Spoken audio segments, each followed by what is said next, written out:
My name is Emily, and at 44 years old, I am a TV broadcaster. My husband, Tom, also 44, runs a photography studio.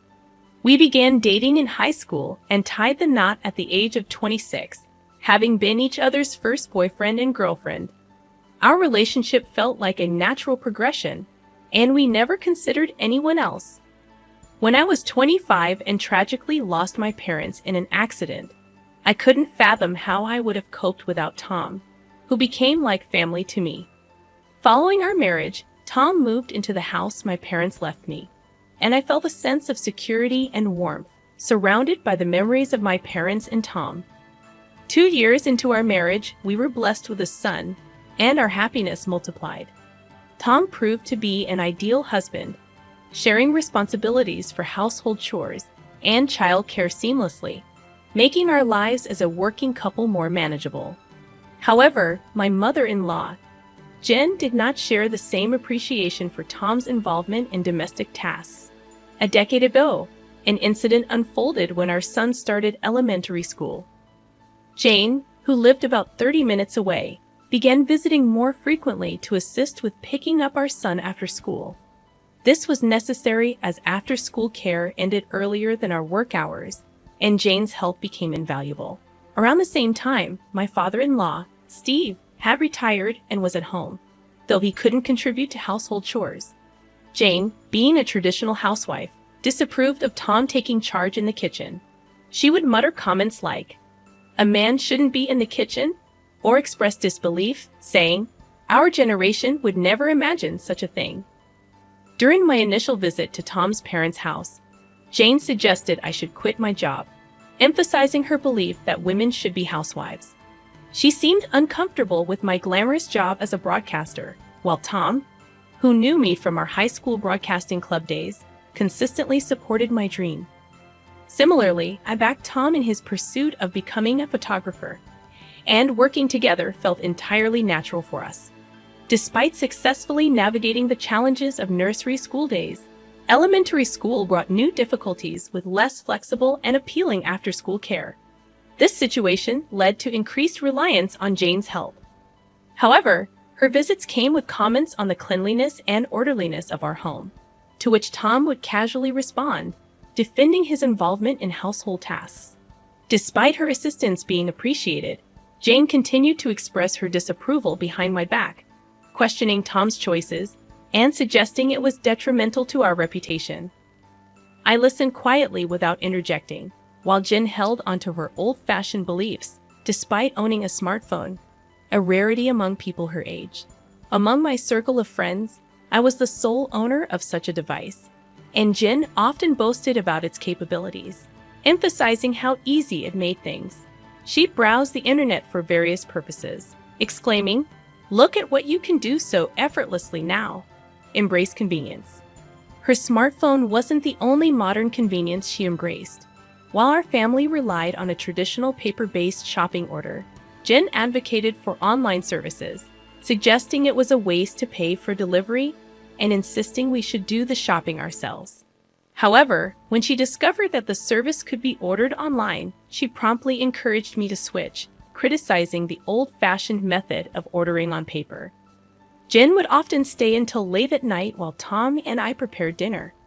She'd mention needing to return home for Steve's dinner, implying he wouldn't eat alone.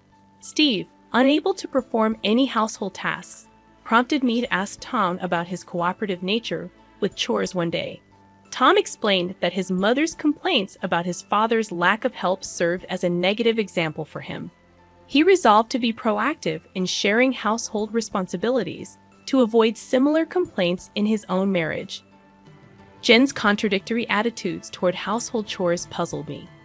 She seemed amused that her son, raised in an environment where chores were shared, actively participated, while she resented her husband's lack of involvement. I couldn't comprehend her satisfaction criteria, but I suspected she found solace in complaining. To maintain peace, I chose to keep my distance as much as possible during those times. I never imagined Jen would feel so trapped that she'd resort to something as extreme as selling our house without consent. That summer, my company offered me a rare opportunity to participate in a sports broadcast at the World Championship overseas, which felt like a well-deserved reward for my hard work. It was an opportunity I couldn't let slip by, so I immediately discussed it with Tom. He, occupied with various commitments, expressed willingness to help but was unsure about managing our son John alone while juggling his responsibilities. Listening in, Jen offered to take care of things at home during my absence, despite my reservations based on past experiences.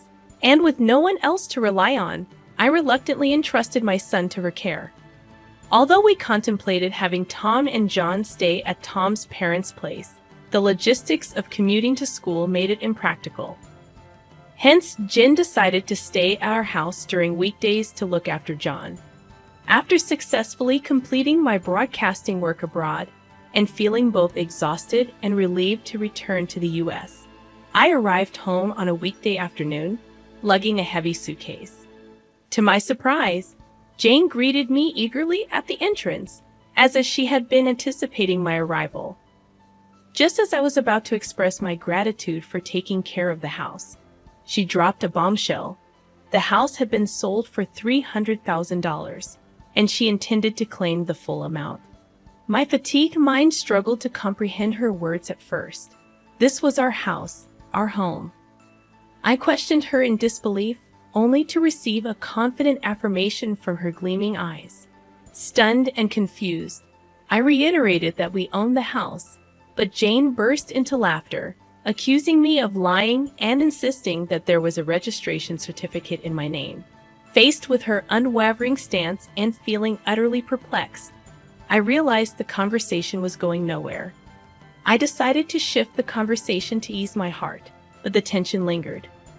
"Why are you selling what belongs to both of us?" I inquired, trying to reason calmly. "If it's mine, it's Tom's too, and consequently ours." As her bloodshot eyes met mine, a sense of unease crept over me. "To build a new house," she declared, her tone resolute. "A house for you and Tom, where he won't need to lift a finger for household chores. I've always felt sorry for him." Her words sent a chill down my spine. A new house, exclusively for Tom and me? The notion left me bewildered. "But why?" I asked, trying to grasp her reasoning. "Because," she explained, "I taught Tom not to engage in such tasks, and I won't allow him to do them in the future." Her conviction was unwavering, driven by a distorted understanding of our marital dynamics. Piecing together the puzzle, I realized that Jen's perspective stemmed from a misunderstanding. Tom's simple declaration of the house belonging to me had been misconstrued. She believed Tom's involvement in household chores was a deviation from his desires, fueled by his residence in my home. Moreover, I learned that Steve's retirement had brought financial strain, exacerbating their insecurities about their rented apartment.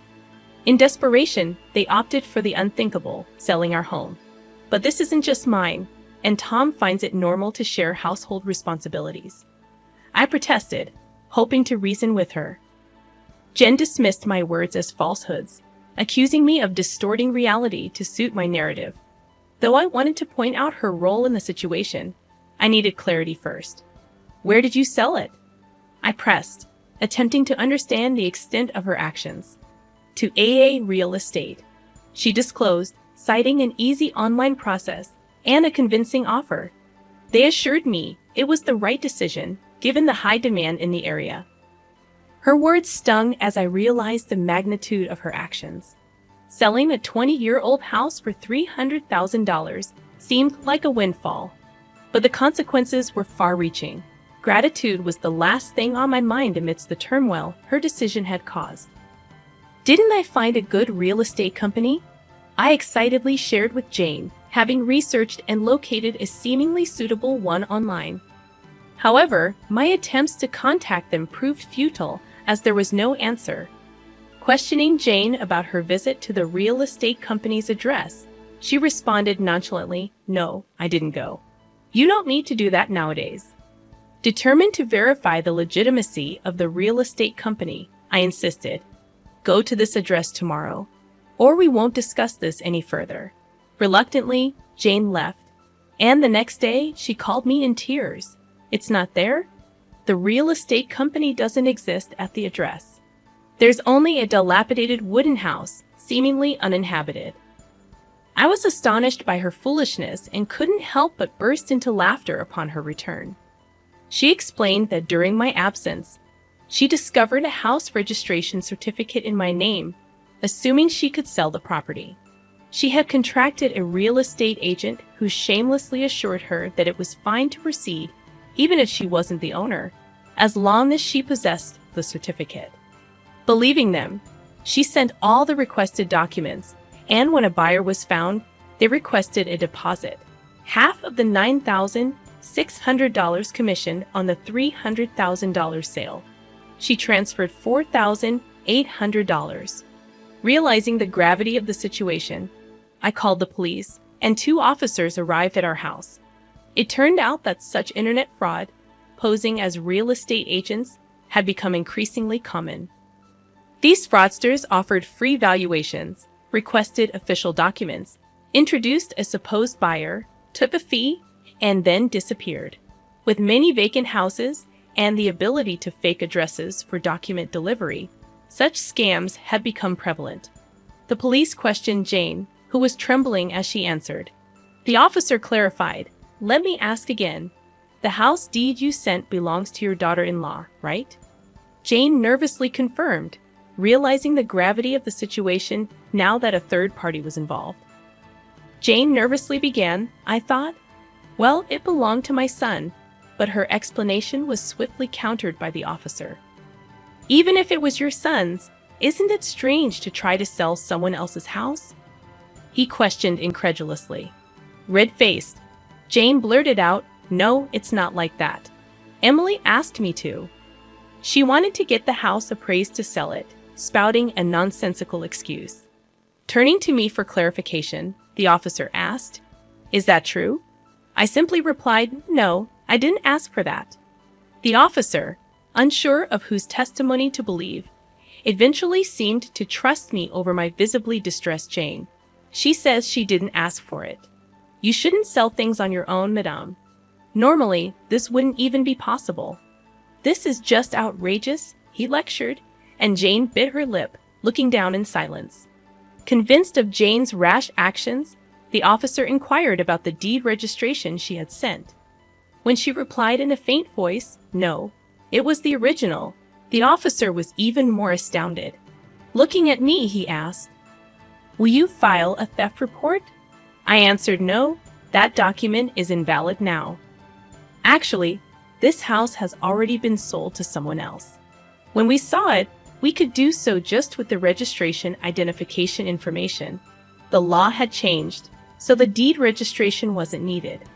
Indeed, I had received the deed when I inherited the house from my parents, but it was unnecessary when selling the house." Jane, unaware of this, thought that deed meant I still owned the house. Normally, real estate agents would request or retrieve a copy of the deed themselves for verification, but fraudsters didn't need such details.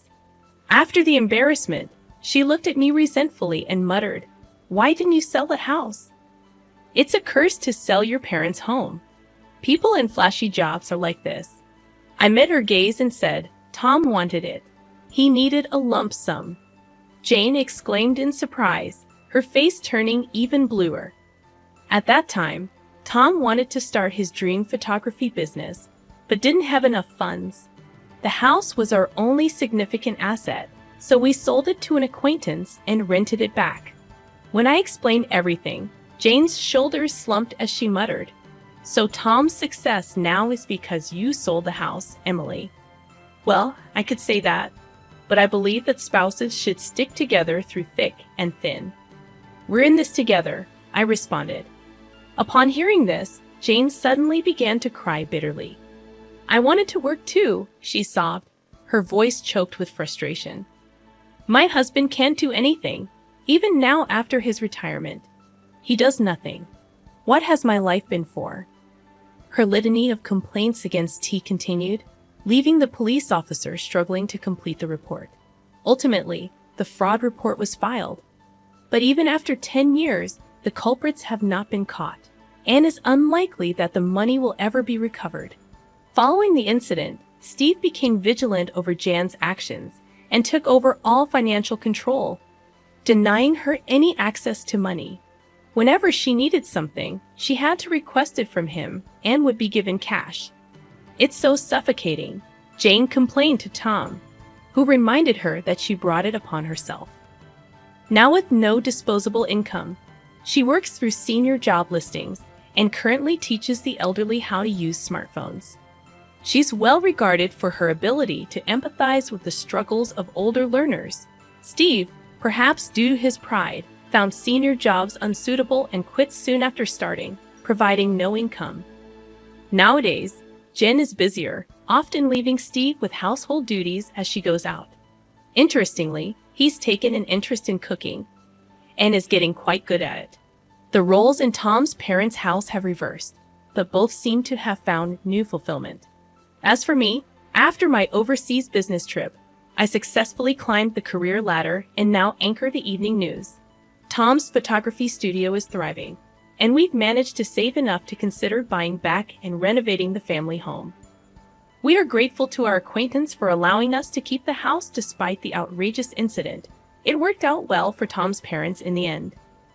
Our son is turning 17 and approaching adulthood, so I shared the story with him as a cautionary tale about internet fraud. However, to preserve his grandparents' dignity, I've kept the part about them trying to sell our house a secret.